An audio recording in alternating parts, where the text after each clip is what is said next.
Is Nan Pierce worse than Logan? Did the siblings overpay for PGM? How much does Bridget's capacious bag cost to buy? We'll be looking at these questions and more in this video. Welcome to Square Eyes, a channel where we recap, review and take a sideways look at your favourite TV shows. In this video we'll be looking at episode 1 of the 4th and final season of Succession. I'll be recapping the episode, giving you my thoughts on what happened, picking my favourite line, talking over some trivia from the episode and looking ahead to the rest of the season. Let's jump straight in. The episode opens at Logan's birthday party in New York. Connor is the only sibling there, and there's a weird, almost funeral vibe to it. Over on the other side of the country, Kendall, Roman and Shiv are working together on a project called The 100, which, when you strip away the marketing word salad, sounds like a glorified news blog. It's nice to see them working together on a project, but it's already looking like falling apart before it started. Kendall and Roman confront Shiv about a rumour they've heard that she's looking for a job with one of the presidential candidates if they win the election, which she confirms is true. Logan seems completely disappointed by the turnout at his birthday party, and can't even raise a smile when they sing happy birthday to him. Instead he mutters an obscenity under his breath and walks away. He's alienated his 3 youngest children, his brother and his wife, and the people that are left are clearly of little interest to him.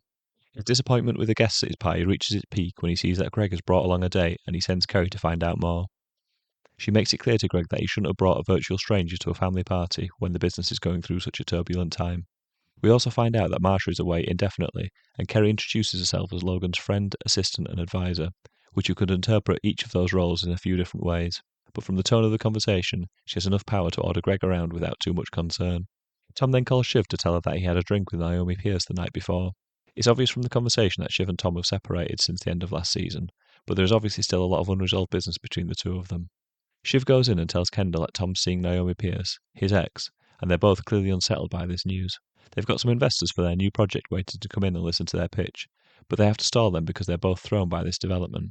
Then, as they talk more, they piece together a few more clues and work out that their dad is most likely trying to buy Pierce again, the media corporation that he's wanted to buy for years and years. At Logan's party, Connor is talking to Gregg about his presidential campaign. He's currently polling at 1% and fears without a significant ad spend he could slide below that into the decimals, which he'd see as a humiliation. So he now has to decide if he should spend $100 million to sustain his campaign. It's great to hear all this being explained to Bridget, Gregg's date, to show just how absurd it is that he's seriously thinking about spending all that money just to limp along in the race he knows he can't win, just so he can be part of the conversation for a bit longer. Then Tom tells Logan that he's agreed the broad structure of the deal to acquire Pierce. Nan, the matriarch of the family that owns the business, their equivalent of Logan, has lost interest and is keen to sell. Tom then asks, in his own awkward way, whether he'll still be in Logan's inner circle if he gets divorced from Shiv. The answer he gets can at best be described as non-committal, even though Tom assumes it to be positive. The siblings, despite saying they're incredibly keen on their new media startup idea, ditch it in a heartbeat as soon as they get a whiff of the possibility of acquiring Pierce. Roman drags his feet more than the other two about the change of plan, but mostly because Shiv is motivated by revenge against Tom and Kendall wants to get one over his dad, so he's the only one that's looking at it rationally. But he still abandons his plan to build something new in favour of sustaining something old. Tom tells Gregg that everybody's talking about his date, because she's brought a suspiciously large handbag, is posting pictures to social media, used all the display towels, is gabbling about herself, is asking too many personal questions, and is eating too many canapes. As if to confirm what Tom has been saying, that Bridget hasn't got the social skills to navigate the complex rules of engagement that apply to a Roy family gathering, she comes over and says that she's just asked Logan for a selfie. Shiv, Roman and Kendall get their money man to put feelers out to see if they can hijack Logan's attempt to purchase Pierce. They're at an advanced stage of the deal, but it's possible that they'll talk to Shiv because they know and like her. Logan talks to Kerry about his dissatisfaction with the party. He said that he was hoping that there might be a cardinal to add a bit of class, which seems a bit bizarre given that he's never shown any signs of being religious. He also talks about wishing Jared Minkin was there, which makes more sense as he's his chosen candidate in the upcoming election. The people he's really missing at the party are his children, but he can't bring himself to admit that when Kerry asks him if she should reach out to them. Logan is so fed up with his party that he takes Colin, his bodyguard, out to a diner so he can have a break. In a statement of just how lonely and isolated Logan is at this moment, he tells Colin that he's his best friend, which you can tell makes the bodyguard feel uncomfortable and uncertain. The conversation Logan has with Colin is more like he's talking to himself, with him reflecting on his own mortality, and obviously struggling with his place in the world, with his relationship with his family in tatters, and most of his business about to be sold off for a huge sum of money. He swings between talking nonsense, being quite profound, and then being sentimental. I get the feeling Colin would feel much more comfortable beating someone up rather than having to deal with these sorts of conversations. Kerry calls the siblings to see if they would consider giving Logan a call, but they're only willing to do that if he asks them, which Kerry knows he won't, so they're at a standoff. Connor then talks to Willa about their wedding plans, suggesting they scrap the boat and instead do it in front of the Statue of Liberty with a brass band playing. The fact he's wanted to use their wedding as a stunt for his doomed election campaign might seem tragic for any normal relationship, but it seems entirely right for these two. Willer isn't keen on the idea, but Connor explains he's at risk of becoming a laughingstock. Though we're now at the start of season 4 and he's been a laughingstock all the way along, so he should probably just embrace it at this stage. Another of the slightly ridiculous characters, cousin Gregg, tells Tom that he's had a romantic encounter in one of Logan's guest bedrooms. Tom then points out that Gregg's uncle has security cameras everywhere, and that his gangly fumblings with his new girlfriend were essentially him starring in a sex tape, which Logan will probably watch back later that evening. We never find out for sure, but it's likely that Tom was lying to Gregg, but regardless he takes the bait and agrees with Tom's advice to confess his sins to Logan. Kendall, Shiv and Roman arrive at Nan Pierce's house, but Naomi Pierce intercepts them and tells them that Nan's getting cold feet about negotiating with them, so wants to have 5 minutes to think about it, using the potential of a migraine as a smokescreen as a reason for delaying their meeting. I don't think for a second Nan has any concerns about the ethics of screwing over Logan in this deal, but she's just messing the siblings around to try and get the best deal for herself. Back in New York, the executive team from Waystar find out who the rival bidding team are and wonder who might have leaked the potential deal to them. Tom, unconvincingly, suggests it could have been anyone, despite the fact it was obviously him. Jerry, Cal and Frank don't pick up on it though, because they're too worried about who's going to tell Logan that his kids are trying to scupper his plans again. Showing unusual bravery, Cal breaks the news to Logan, which prompts Logan to insist Tom calls Shiv to tell her to get her own idea rather than steal his. Though if anyone was feeling brave, they could point out that buying up other people's companies is hardly the height of creativity, but I suppose he's not in the mood for constructive criticism at this point. Gregg shows that he's clearly got a knack for poor timing by choosing this moment to tell Logan that he and his girlfriend have been getting handsy in his bedrooms. Sadly, we don't get to see the conversation though, but Gregg tells Tom about it later. Before he can finish, Colin comes over and tells him that he's going to have to throw Bridget out. Gregg shows he has no backbone and clearly wasn't all that invested in the relationship, as he allows Colin to deal with the situation on his own and won't even go and say goodbye to her. I'm not sure Gregg ever was a nice guy, but this moment certainly confirms he isn't one anymore, as he lets the girl he brought to the party get thrown out on her own as he hides upstairs. Nan has a sudden recovery from her migraine. Perhaps the smell of money revived her, and she puts on a weird performance of pretending she's not concerned about the grubby business of getting the best price for her company. She says she hates it because she feels like she's in the middle of a bidding war, which is such a stupid thing to say because she literally is. Then she starts randomly saying numbers out loud, as though they're meaningless, but really she's saying what she wants to hear, putting out there that she wants them to bid $10 billion for the company, without literally saying as much. Over in New York, Logan is restless while he's waiting for news of whether his bid to buy Pierce has been successful, and he wants someone to tell a joke to lighten the mood. Nobody in the room has anything much until Gregg pipes up by asking Logan where his kids are. It's the kind of mean humour that seems like it's crossing a line, but I think Logan actually respects it in a way. And he replies by asking Gregg where his dad is, if he's still enjoying the company of other men at the county fair. Then things escalate in the bidding war for Pierce before things can get any nastier. Nan wants to have a preferred bidder in place before the end of the night, so we then cut between the two bidding parties. Logan was going to start at $7 billion, but decides instead to go down to $6 because he doesn't want to be messed about. The siblings start their bid at $8 billion. Nan Pierce tries to push the siblings up, despite the fact Logan's bid is well under. Then Tom calls Shiv to try and work out what they're doing, but obviously neither side wants to reveal their hand. Kendall then decides it's a good idea to offer $10 billion to go above the amount they think their father's willing to pay for the company. Then Roman points out the actual value of that kind of money, but it doesn't stop their enthusiasm for putting the bid in. Shiv goes in and offers $10 billion, and Nan looks like she's about to start breakdancing on the spot. Back in New York, Tom lets Logan know that the bidding war is over and Nan has received a conversation-ending offer. Logan calls his children and calls them morons for bidding the largest amount on the company, but this obviously delights them. I think this was a major motivation for them buying Pierce, to get their own back on their father after he got the better of them in the final episode of last season. Though, if they vastly overpaid for Pierce, it's far from certain this move will end in victory. Shiv then returns to her New York apartment to collect some clothes, but also talks to Tom about their failed relationship. She seems pretty upset that Tom has been seeing other women during their trial separation, which seems a bit of a double standard after she was seeing other men during their marriage. While Shiv collects up her clothes, she casually suggests there might not be a way through their difficulties, and that they might have run out of road. Like their marriage is a gym membership, or a wine club that she's been meaning to get round to cancelling. Tom wants to talk more, but Shiv seems like she's trying to protect herself by not engaging with her feelings about the relationship at all. She'd rather move on without even discussing it. Then they both lie in the bed, at right angles to each other, and they both sort of accept that their marriage has come to a conclusion. Not with a raging row or a dramatic gesture, but with a resigned sigh and exhausted acceptance. Tom takes Shiv's hand, and it's probably the most tender moment that the pair have ever shared on screen together, even though it doesn't seem to change the fact that their relationship is terminally damaged. In the final scene of the episode, Logan is up late watching his news channel, and he doesn't like what he sees. He calls Sid, the woman in charge, to let her know his feelings. I think this might be a hint that we're going to see Logan getting more involved in the day-to-day running of his news operation. I really enjoyed this episode. It took a little bit of time to get going, but once it was up and running, the familiar themes of Succession were in full swing, and we saw some deals being done, insults being hurled around, rich people behaving badly, and all the usual intrigue that makes this programme worth watching. With it being the final season, there's also the added excitement that these could be the deals that actually lead to the company being sold in the end. Because it's a made-up story, we don't know if PGM is really worth 10 billion or not.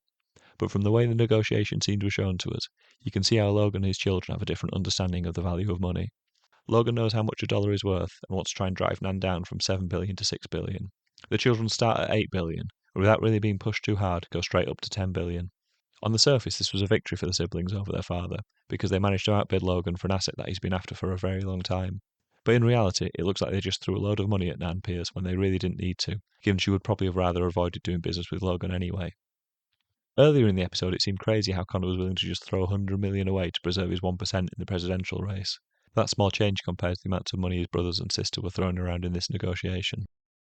For a programme that's mostly a comedy show, the scene with Tom and Shiv at the end was really quite sad. There was a quiet acceptance between them both that their relationship was done. You could argue that this was the inevitable conclusion all the way back on their wedding night, when Shiv told him that she wanted an open marriage, or even before that, but it seemed sad nonetheless. Maybe, if nothing else, if there's only going to be one of them living in that huge apartment, they might think about getting a bigger cage for poor Mondale. This episode featuring a birthday party for Logan, and it had parallels with the pilot episode, which also featured a birthday party at his apartment. On that occasion, all his children and his wife were in attendance, but this time only Connor was around to celebrate with him. The Munsters were brutal but apt named to describe the joyless and oddball bunch of hangers-on that assembled for the celebration. I can understand why Logan felt so restless that he had to leave the party for a walk and a meal at a diner, then later asked for someone to tell him a joke. While his 3 children that betrayed him might not be loyal, they do at least bring a bit of spark to a party. Logan seemed like a tragic figure in this episode. He's got all that money, but he's really quite lonely. The closest people to him are his assistant and his bodyguard. And even when he tells Colin he's his best friend, when Colin tries to talk to him, he just ignores him and talks right over him. So he's not really a friend, he's just a sounding board. I really like the way that the kids dropped their project, The 100, pretty much as soon as they heard about their dad's plan to buy out Pierce. Logan was completely right about them not having their own ideas. Or perhaps it would be more accurate to say that they do have their own ideas, just not good ideas. They just think up slogans like high-calorie info snacks. Nan Pierce was such a piece of work in this episode. She pretends to be a virtuous person, but underneath it all, she's just as greedy and self-interested as Logan and his children. And because she hides it all behind a veil of being respectable, I think she's actually worse because she's a fake too. At least with Logan, he knows he's awful and he leans into it. All her posturing about hating negotiating and making other people do her dirty work, but she still managed to drive up the price and get herself a pretty decent deal. She's not daft and knew exactly what she was doing. I suppose the act she put on managed to get a few extra billion for her and her family, so it's not a bad routine to pull. We saw a new side to Gregg in this episode too. He's grown in confidence somewhat, and as part of that we're also seeing he's at least as unpleasant as any of the Roy children. Bringing Bridget along as a date to the party was a social faux pas, but it seems like it could have been worse than that, as she might have been a corporate spy.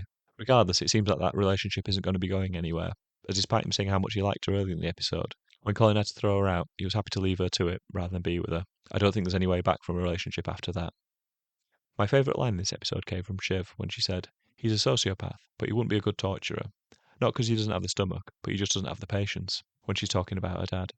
I really liked how she's got no doubt about how horrible Logan's motivations might be, but questions his ability to have the patience to scheme against them in any kind of detail. She's probably right too. He's willing to be nasty in any given situation, but he's not the type to plot elaborate schemes. Logan's joke about Gregg's dad isn't the first time someone's mentioned his father's sexuality. At Tom and Shiv's wedding, Caroline, Logan's ex-wife, joked about how Gregg's dad tried to sleep with all the men in Sausalito. Talked earlier about how the siblings overpaid for Pierce, but Logan wanted to pay $25 billion for it in season 2 before the deal collapsed, so it's possible that they may be getting a bargain, though it's most likely that the markets have changed in between those two events. The episode takes its name from the TV series from the 60s. The Munsters was a family-friendly monster show, but Logan uses the term as an insult to describe the assembled guests at his party because they lack glamour and fun. Kendall, Shiv and Roman's new venture, The 100, sounded absolutely awful. They used a word salad of marketing jargon to try and make it sound good, but it didn't make much sense. Roman describes it as a high-visibility, execution-dependent disruptor news brand, which sounds almost exactly the same as Volta, the brand they vastly overpaid for in Season 1 and then dismantled in Season 2. Given this, I can see why they decided to ditch their plan and just buy out an existing business instead. Tom and Gregg calling themselves the Disgusting Brothers seems oddly similar to Jez and Mark calling themselves the El Dude Brothers in Peep Show, which is another Jesse Armstrong show. I get the feeling Tom is less keen on his membership of the gang than Gregg is. There was a continuity error that an eagle-eyed Redditor picked up when Connor went to try and change the wedding plans with Willa. There was one woman sat on the end of the sofa when Connor started talking to her, then it switches to a different woman with blonde hair, then it's back to the older woman with dark hair again later on. The titles were changed for this season, and we've got some great ATN headlines, including China hack could see 40 million Americans entombed in their electric cars, Deep State blunder, classified docs displayed on NBA Jumbotron, and Man with bird flu can't stop thinking about ducks. There are also a few notable changes to the opening credits. The most significant of these seem to be a flashback to a young boy driving a small car and a close-up of the StarGo streaming app. I wonder if the young boy could be a nod towards Logan having another child on the way, as there were hints to him trying to boost his fertility at the end of the last season. The close-up of the StarGo app is most likely relevant because the Gojo deal is partly being done because of Waystar's own streaming app being terrible. You'll notice in this shot the app is buffering to show it doesn't work properly. Ken, Shiv and Roman were staying in a luxury mansion in Pacific Palisades in this episode. The property broke records in the California real estate market when it was bought in 2021 for $86 million by a crypto billionaire. As well as having sweeping views over LA, the property includes a 20-person movie theatre, a jacuzzi on the roof deck, multiple pools, a master bedroom that can be accessed by a retinal scanner, which has a retractable ceiling for late-night stargazing. One odd detail I can't get my head around is that the property apparently has 6 bedrooms and 18 bathrooms. Why is that? The ratio just seems completely off. Did the architect have IBS and really want to make sure there was never a chance of being caught short? Having 3 bathrooms for every bedroom seems really excessive, even for such an indulgent property. If anyone knows why they did this, please leave an explanation in the comments. I'll also leave a link below for a video that gives you a tour of the property. It's really worth having a closer look at it. Gregg staked Bridget's bag was a $2,890 Burberry bag, so despite the fact it was mocked by the people at the party for being ridiculously capacious, it was still a very expensive item. I think the size is suspicious to people at the party, because people that wealthy don't need to carry things around with them, because they can afford to have other people to do that for them. This final season of Succession feels like it's all set to take place over a fairly tight timeline. There are some major events that are all set to take place in a short space of time. Within 48 hours of this episode, Waystar is set to be sold to Gojo. The election is due to take place in 10 days. Connor's wedding is presumably going to be happening before then too, seeing as though he wants to use it for some free press before the voters go to the polls. We've now also got the purchase of Pierce to go through, though that can only happen if the siblings get their money from the sale of Waystar, secure further finders from the money people, and not stab each other in the back, so it feels doomed to failure before they've signed off on the deal. Aside from the business side of things, the relationships between the characters are no less tense. Roman, Shiv and Kendall are working as a team at the moment, but that feels certain to blow up any minute. These 2 characters haven't managed to go 2 episodes without pulling some sort of manoeuvre on each other, so it's really just a question of who moves first. Logan seems thoroughly fed up in this episode, and it may be that his boredom and frustration forces him to reach out to his children, and he may even consider apologising for outmanoeuvring them at the end of the last season. It's not in his nature, but he was strangely reflective in this episode, so he may want to make things right with them before the end of the season. Tom is now entering a really precarious situation, as his marriage with Shiv seems to be over, and Logan was not exactly reassuring when Tom checked if his position in the company was dependent on him being married to his daughter. Gregg seems to be making some big moves in this episode. They were awkward and gangly ones, which you would expect of someone of his size, but didn't play out as badly as you might think. Despite the fact he fumbled with his girlfriend in Logan's guest room and then asked where his kids were, Logan, if anything, seemed to have more respect for Gregg rather than less by the end of the episode. Gregg was the only character to show any spark of life among the Munsters, so Logan might have respected that. It seems far-fetched to think that Gregg could end up at the top of the heap by the end of the series, but perhaps not much more ridiculous than Logan's children, who are nearly as hopeless as Gregg is. Thank you for watching my recap and review of episode 1 of season 4 of Succession. I'll be posting my video for episode 2 shortly after the new episode airs. Please subscribe to make sure you don't miss it. Goodbye.